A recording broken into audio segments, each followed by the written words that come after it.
गृहस्थ जीवन में पहली संघी शिखर की यात्रा की थी, उस समय उनके पास कुल 22 रुपए थे और 22 रुपए में वो संघी शिखर भी आए और यहाँ पर तिरुपति कोठी में रहे। पार्श्वनाथ टॉप पर उन्होंने आजीवन ब्रह्मचर्य किया था। पहली बार संघी शिखर की यात्रा की थी तो उन्होंने पार्श्वनाथ के टॉप पर ही आजीवन ब्रह्मचर्य किया था और पार्श्वनाथ के टॉप पर ही अपना पहला केशवन करके ब्रह्मचर्य के कपड़े धारण करके पहाड़ से नीचे उतरे थे। यहाँ पर ब्रह्मचारी अवस्था में 5,000 दिन रहने के बाद पुनः यहाँ से गए, बंबई गए और पूरे गुजरात आदि क्षेत्रों में ब्रह्मचारी अवस्था में 3 साल तक धन की प्रभावना की। 1922 में चुल्ला दीक्षा ग्रहण के और 1923 में मुनि दीक्षा ग्रहण की।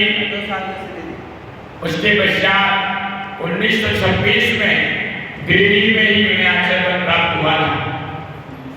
लेकिन कहते हैं कि जब संघी शिखर में मुनि अवस्था में आए थे उस समय 200-250 वर्ष से इस संघी शिखर की क्षेत्र की भूमि पर कोई भी दिगंबर मुनि नहीं आया था और जब उनका आगमन हुआ तो हजारीबाग समाज और तेरापत्ती कोटि के पदाधिकारीगण और गिरिडीह के लोग उन्हें हाथी देकर उनकी आगवानी करने के लिए गए थे। उस समय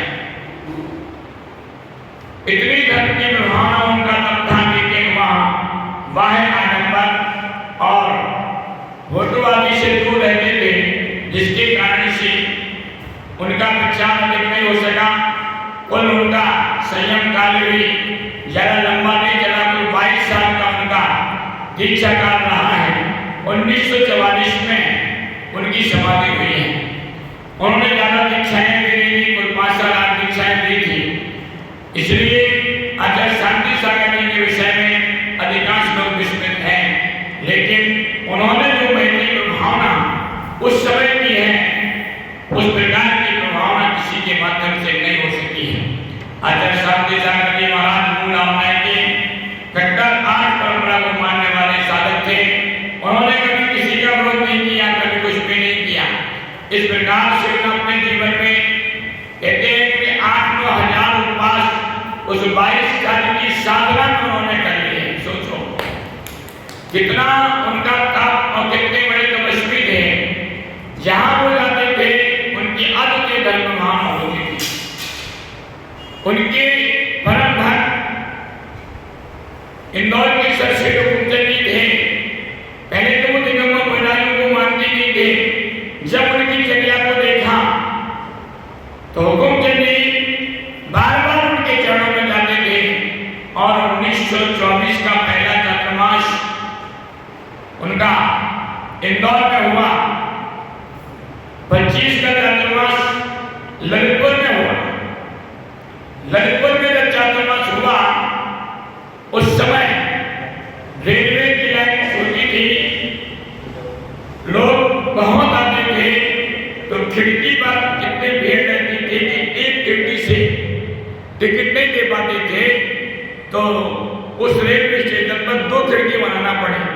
आज भी पूरे हिंदुस्तान के जितने रेलवे स्टेशन हैं उन सब में ललितपुर के स्टेशन पर 2 खिड़कियां आज भी टिकट बांटने वाली हैं।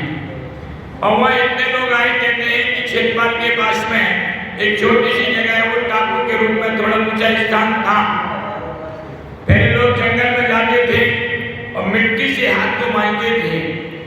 तो इतने लोग आए जब मिट्टी से जंगल जाने के बाद मिट्टी से लोग हाथ मांजते थे।